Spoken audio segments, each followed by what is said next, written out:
에스라 10장 9절부터 17절 말씀 보겠습니다.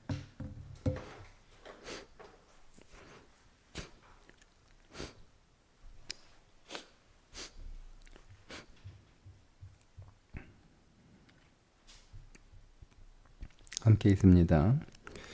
유다와 베냐민 모든 사람들이 3일 내에 예루살렘에 모이니 때는 9째 달 20일이라. 무리가 하나님의 성전 앞 광장에 앉아서 이 일과 큰 비 때문에 떨고 있으니 제사장 에스라가 일어나 그들에게 이르되 너희가 범죄하여 이방 여자를 아내로 삼아 이스라엘의 죄를 더하게 하였으니 이제 너희 조상들의 하나님 앞에서 죄를 자복하고 그의 뜻대로 행하여 그 지방 사람들과 이방 여인을 끊어버리라 하니 모든 회중이 큰 소리로 대답하여 이르되 당신의 말씀대로 우리가 마땅히 행할 것이니이다. 그러나 백성이 많고 또 큰 비가 내리는 때니 능히 밖에 서지 못할 것이요 우리가 이 일로 크게 범죄하였은즉 하루 이틀에 할 일이 아니오니 이제 온 회중을 위하여 우리의 방백들을 세우고 우리 모든 성읍에 이방 여자에게 장가든 자는 다 기한에 각 고을의 장로들과 재판장과 함께 오게 하여 이 일로 인한 우리 하나님의 진노가 우리에게서 떠나게 하소서 하나 오직 아사헬의 아들 요나단과 디과의 아들 야스야가 일어나 그 일을 반대하고 무슬람과 레위 사람 삭부델과 그들을 돕더라. 사로잡혔던 자들의 자손이 그대로 한지라. 제사장 에스라가 그 족속을 따라 각각 지명된 족장들 몇 명을 선임하고 10째 달 초하루에 앉아 그 일을 조사하여 첫째 달 초하루에 이르러 이방 여인을 아내로 맞이한 자의 일 조사하기를 마치니라. 아멘. 에스라의 개혁 조치 발표와 그에 따른 백성들의 반응에 대한 말씀입니다. 자, 이제 에스라가 3일 내에 모이라고 하니 하나님 앞 성전, 하나님의 성전 앞 광장에 사람들이 모여서 그들에게 개혁 조치를 발표하는데 11절에 이제 너희 조상들의 하나님 앞에서 죄를 자복하고 그의 뜻대로 행하여 그 지방 사람들과 이방 여인을 끊어버리라. 개혁 조치는 분명했습니다. 하나님의 뜻을 따라 이방 여인과 결혼한 사람들은 저는 관계를 끊어버리라는 것이었습니다. 자, 그런데 그 일을 에스라는 어떻게 먼저 표현하냐면 하나님 앞에서 죄를 자복하는 것이라고 말합니다. 그러니까 하나님 앞에서 죄를 자복하는 것, 보통 우리가 회개라고 말하는 것은 하나님 우리가 무엇을 잘못했습니다. 그 자기가 잘못한 것을 말하는 것이 아니고 자기가 잘못하는 것은 하나님의 뜻에서 벗어나는 것이니 내가 하나님의 뜻에서 벗어났음을 인정하고 다시 하나님이 정하신 그 길로 들어가는 거예요. 그러니까 우리는 회개를 단순히 내가 뭘 잘못했구나, 자기 잘못에 대한 인식 혹은 자기 잘못에 대한 인정, 그래서 그 잘못하는 것을 고백하는 것으로만 회개를 끝이는데 회개는 거기에서 끝나면 안 되고 진정한 생명의 회개가 되려면 그 회개는 생명이거든요. 그래서 오늘 회개는 생명이기 때문에 그 회개가 단순히 내가 잘못한 것을 누군가에게 말하는 부끄러움이나 수치나 그렇게 잘못한 것을 말했을 때 내 인생에 닥치게 될 여러 가지 일들에 대한 두려움이 아니라 그 회개는 오히려 우리에게 감사이고, 그래서 회개는 찬양으로 이어진다. 이런 의미를 담은 단어를 사용을 해요. 예. 그래서 우리는 회개가 단순히 내가 잘못한 것을 인정하고 그렇게 잘못했다라고 하는 것을 말하는 것으로 회개하는 게 아니고, 그건 회개의 출발이고, 그 회개가 완성이 되어야 회개가 생명이 되는데, 회개가 완성이 되지 않으면 회개는 종교가 되는 거예요. 예. 그래서 적재하는 그리스도인들이 회개를 생명으로 하는 게 아니고 다 종교로 하는 경향이 굉장히 많습니다. 그러니까 그의 인생 안에 회개는 하는데 생명은 없는 거예요. 회개는 죽었다는 것을 인정하는 거고, 그래서 회개를 하면 다시 산다는 기대가 있어야 되는 거예요. 그러니까 회개는 우리를 살리게 하는 것이고, 회개는 내가 살아나는 거거든요. 그런데 여러분, 우리가 회개하고 나서 내가 살아났습니까? 우리가 이 질문을 우리 자신에게 해야 되는 거예요. 내가 회개를 잘했나? 회개를 제대로 했나? 여러분, 이렇게 확인할 수 있는 방법은 내가 내 잘못을 인정하고 얘기했다로 확인하는 게 아니고, 내가 이 회개를 통해서 내가 살아났느냐. 첫 번째, 내 마음이 살아났느냐. 죄를 가지고 있으면 그 마음은 묶여 있거든요. 그래서 항상 그 마음은 답답해요. 두렵기도 하고. 근데 내가 회개를 하고 나면 내 마음이 자유로워졌느냐, 내 마음의 기쁨이 회복되었는가, 이게 확인돼야 돼요. 그리고 그 기쁨이 나에게 단순히 이제는 내 죄책감을 다 덜어버렸다. 그러니까 여러분, 마치 우리는 범죄자가, 지명수배된 범죄자가 자수한 것만을 회개라고 생각을 하는 거예요. 자수하면 끝입니까? 내가 잘못한 건 자수하면 끝은 아니잖아요. 지명수배를 수십 년 동안 지명수배를 당하다가 이제 그 공소시효가 끝나는 그 바로 며칠 전에 딱 이렇게 붙잡히는 사람들이 있잖아요. 심정이 어떠냐? 내가 며칠 안 남겨놓고 이렇게 붙잡혔으니 억울하냐? 근데 어떤 사람은 속 시원하다 이렇게 얘기하는 사람도 있잖아요. 그러니까 회개는요, 속 시원하게 하려고 회개하는 게 아니에요. 회개는 내가 살아나기 위해서 회개하는 거예요. 그래서 오늘 에스라가 자복이라고 하는 단어를 쓰는데, 이게 두 가지 의미로 혹은 세 가지 의미로 번역될 수 있는, 그렇게 세 가지 의미로 사용되는 단어거든요. 하나는 고백한다 라는 의미로 번역되는 단어예요. 또 그렇게 쓰이는 단어이기도 하고, 그래서 우리는 이 맥락 안에서, 그러니까 성경의 단어들은 한 단어가 한 가지 뜻만을 가지고 있는 게 아니고 여러 개의 뜻을 가지고 있어요. 그런데 그 여러 개의 뜻 가운데 어떤 뜻을 선택해서 번역을 할지는 그 성경의 맥락 안에서 선택을 하는 거거든요.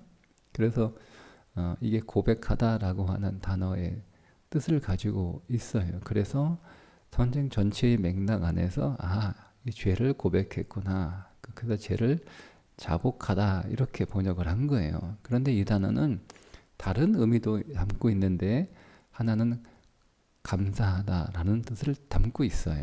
전혀 좀 이렇게 뭔가 논리적인 연결이 되지 않는 듯한 의미를 가지고 있는 거잖아요. 자복하고 고백하는 게 왜 감사한 건가? 또 찬양하다라는 뜻도 있거든요.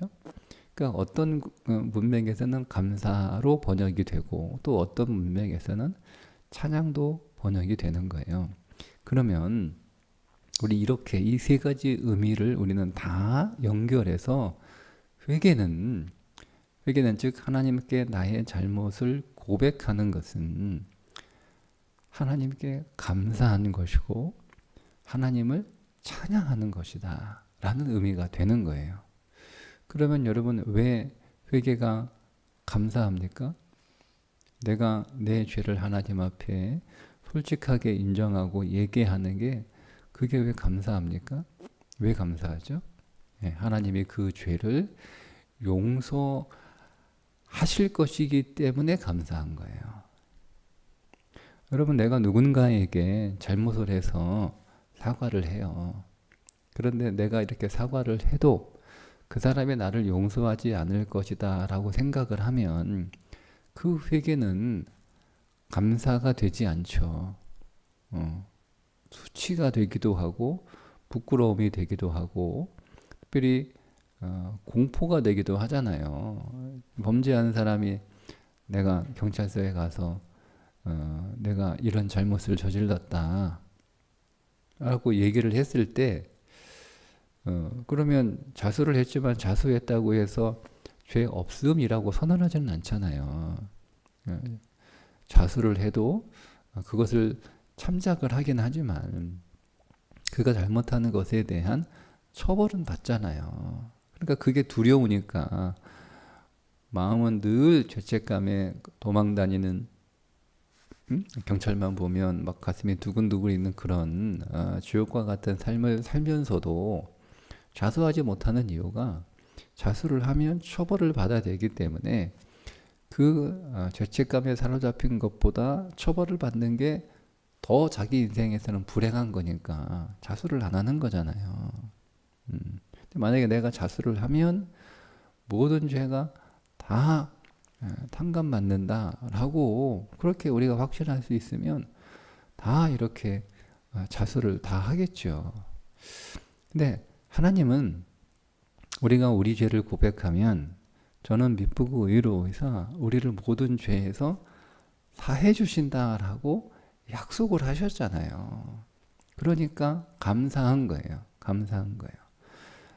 내가 내 죄에서 용서받을 수 있는 그 하나님이 오늘 우리 가운데 계신 것이 감사한 거예요. 그러니까 여러분 회개 안에는 두려움이 아니라 감사가 그 회개하는 자의 심정 안에 믿음으로 있어야 돼요. 내가 회개할 수 있는 그 나를 용서하시는 하나님이 계시다라고 하는 것이 감사해야 되는 거예요. 내가 그 하나님 앞에 범죄했고 그 하나님 앞에 오늘 우리의 죄를 인정하면 우리는 용서받을 수 있다라는 것을 일단 감사해야 되는 거예요. 두 번째 찬양하다라고 하는 의미도 있잖아요. 그럼 이 찬양은 왜 찬양을 해요? 회개는 하나님이 오늘 우리를 용서하시는, 그러니까 용서라고 하는 것은 하나님이 오늘 우리에게 내릴 죄의 심판을 용서해 주시는 거잖아요. 그런데 여러분 꼭 오해하실 수 있는데 그러면 그리스도인들은 계속 잘못하고 하나님 앞에 나서 회개만 하면 벌 안 받냐? 그럴 거 없어요. 제가 말씀드렸잖아요. 항상 은혜는 공의를 전제로 하는 거예요. 그러니까 하나님이 오늘 우리가 잘못했는데 와가지고 회개하면 그냥 알았어, 너 회개했으니까 내가 없던 걸로 해줄게. 그럼 그 하나님은 불의하신 거예요. 그러니까 그러니까 사망에 이르는 우리의 모든 죄를 이미 십자가에서 죽으심으로 우리가 용서받았죠. 그래서 우리가 사망의 심판에서 우리가 건져졌단 말이에요. 그래서 우리에게 더 이상 사망은 없어요. 사망은 없어요. 근데 우리가 이것을 잘못 오해해서 내가 그냥 계속 잘못해도 하나님은 다 용서하신다라고 잘못 생각하니까 그리스도인들이요, 이 죄 짓는 거에 대해서 되게 담대해요. 죄를 우습게 보거든요. 여러분 죄는 생명이에요. 죄는 생명이야. 죄는 살아있단 말이에요. 그러니까 우리에게 어디가 어떤 잘못을 하면 그 죄는 우리에게 예? 그 잘못한 대가를 준단 말이에요. 그걸 하나님은 징계라고 표현하잖아요. 그래서 성경에 히브리서에 징계가 없으면 그는 사생자라고 말씀을 분명히 하고 있잖아요. 우리가 사망은 없지만 사망은 끝나고 해결됐지만 죄 졌으면 벌 받아야 되는 게 그게 하나님의 공의예요. 공의예요. 그러니까 여러분 내가 죄 졌으면 벌 받는 건 당연한 거니까 그 벌을 안 받기 위해서 회개하는 건 아니라는 거예요. 그러니까 벌은 받습니다. 예. 근데 그럼에도 불구하고 왜 하나님 앞에 감사하고 왜 하나님을 찬양하느냐? 회개의 가장 큰 문제는 뭐냐면 벌을 받는 게 문제가 아니에요. 여러분, 여러분의 자녀가 잘못을 했어요. 그러면 그 애가 잘못을 했으면 혼이 나야죠. 그죠?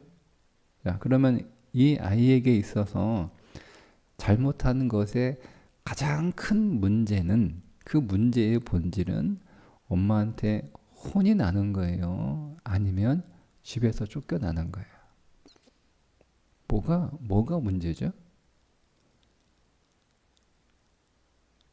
혼 안 나고 쫓겨나는 게 좋아요? 혼나고 안 쫓겨나는 게 좋아요? 네? 뭐가 좋아요?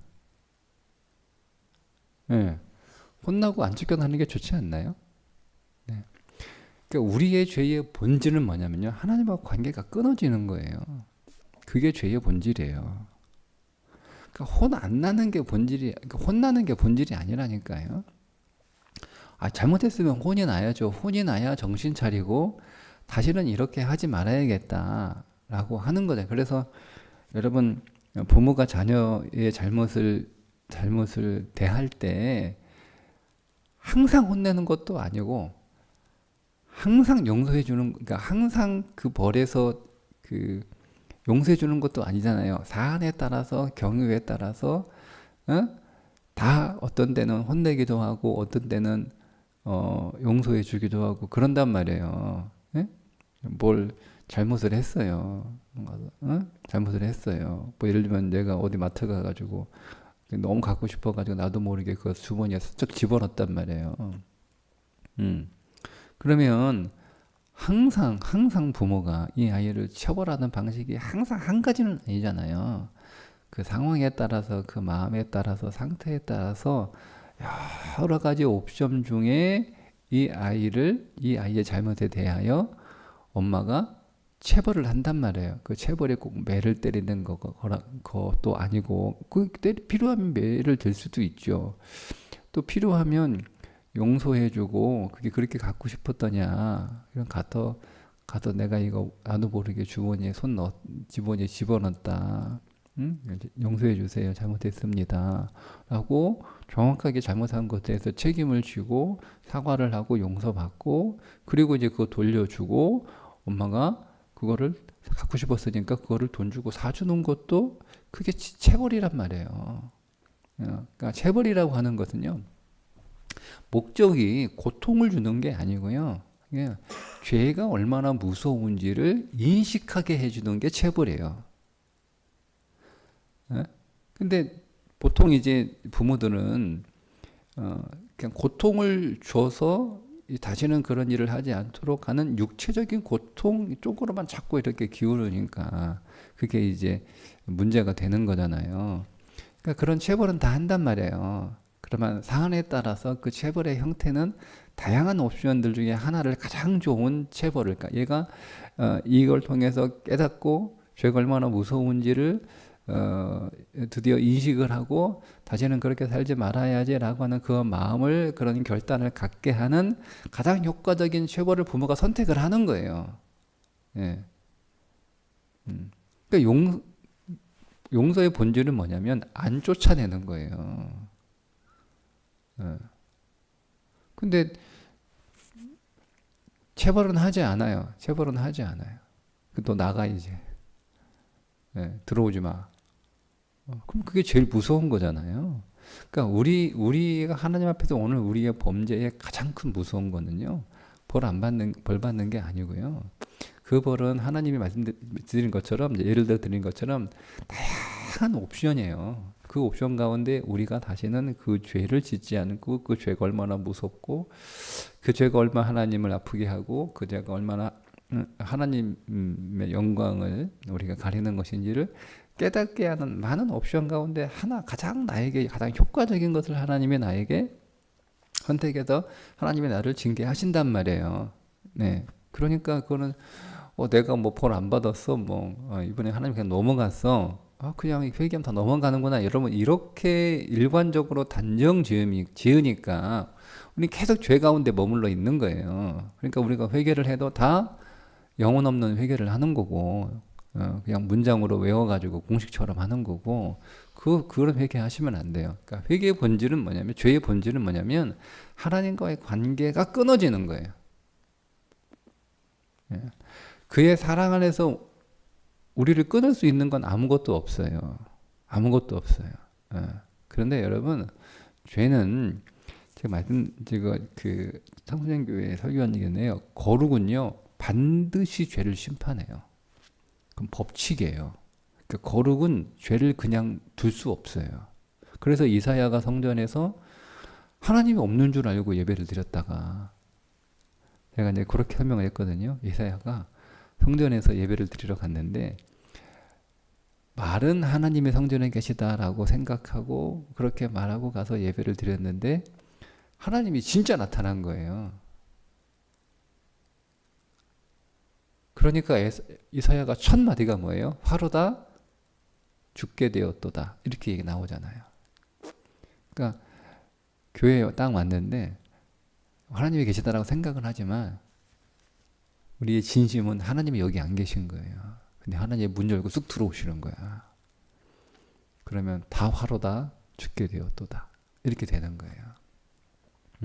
그게 왜 그러냐면 하나님 만나면 좋은 거 아니에요? 그렇죠? 근데 거룩은 죄를 용납하지 않아요.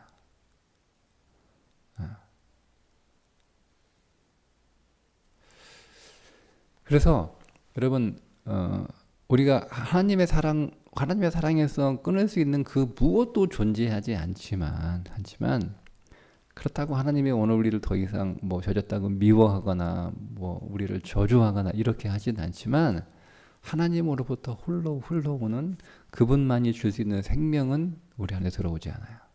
그게 관계가 끊어졌다라고 얘기하는 거예요. 자, 그게 죄의 상태예요.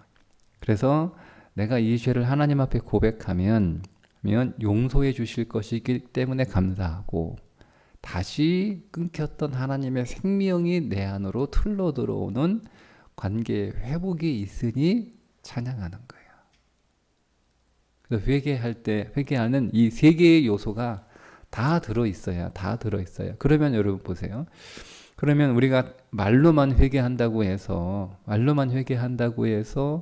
하나님이 용서하시고 하나님의 관계를 회복하시는 건 아니잖아요. 응? 잘못한 자녀가 부모님 앞에서 내가 이런저런 잘못을 했습니다. 용서해 주세요.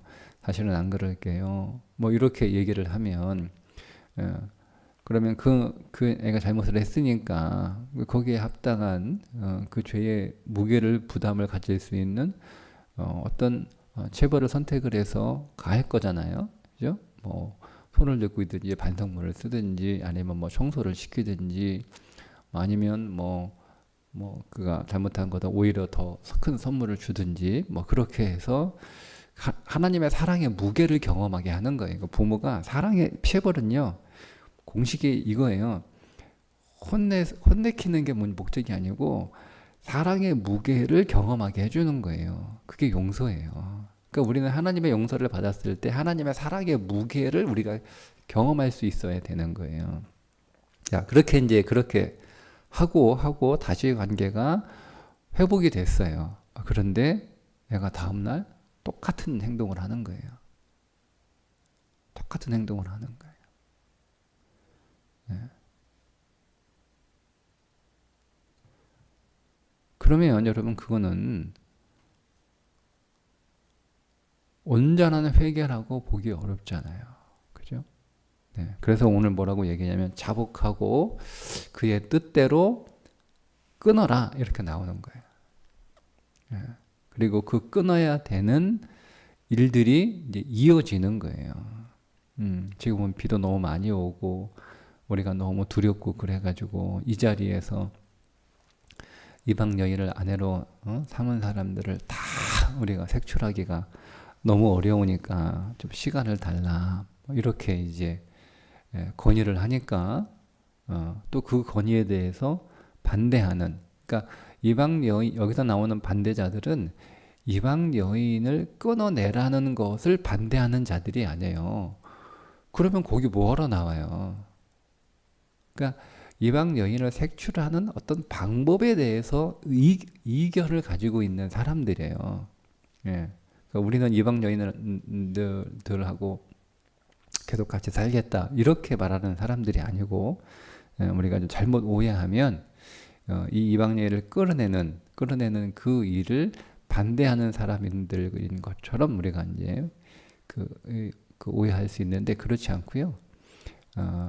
이 이방 여인을 끊어내고자 하는 방법을 어떻게 하는가, 지금 당장 하지 말고 시간을 좀 갖고, 날도 춥고 다 돌아가야 되는 거니까 여기 있으면 다 감기 걸리고 큰일 나니까 좀 시간을 달라 뭐 이렇게 했던 그 의견에 대한 반대예요.